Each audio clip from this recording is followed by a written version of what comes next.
Parvathi, sir, നീ വലിയ സങ്കടത്തിലാണെന്ന് മോഹൻ പറഞ്ഞു. എന്നെ നോക്കി പേടിപ്പിക്കൊന്നും വേണ്ട.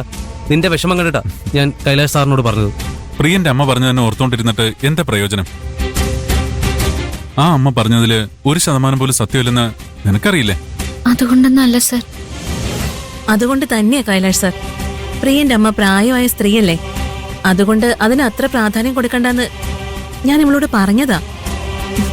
എത്ര പറഞ്ഞാലും ഇവക്ക് മനസ്സിലാവില്ല. പാർവതിക്ക് പറഞ്ഞ മനസ്സിലാവില്ലെങ്കിൽ പ്രിയന്റെ അമ്മയെ പറഞ്ഞ് മനസ്സിലാക്കാം. രണ്ടുപേരും തമ്മിലുള്ള പ്രശ്നം ഇങ്ങനെ തുടർന്നു പോകാൻ പാടില്ലല്ലോ. പാർവതി വാ, സർ. പ്രിയന്റെ അമ്മയെ കണ്ട് ഇപ്പൊ തന്നെ സംസാരിക്കാം. വാ. അയ്യോ വേണ്ട സർ, ഞാനില്ല. വരണം, നടക്ക്. കൈലാഷ് സർ, കരുണാകരൻ സാറിനോട് അനുവാദം വാങ്ങിയിട്ട് ഞാൻ വരാം. കരുണാകരൻ സാറിന്റെ പെർമിഷൻ വേണം അല്ലേ? ഞാൻ ചോദിച്ചോളാം.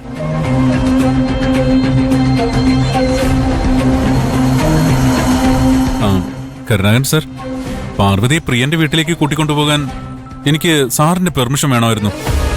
ആ, പെർമിഷൻ ഇങ്ങനെ വെറുതെ ചോദിച്ചാൽ മതിയോ, അതോ ദയവ് ചെയ്ത് പെർമിഷൻ തരണമെന്ന് പറഞ്ഞ് താഴ്മയായിട്ട് അപേക്ഷിക്കണോ?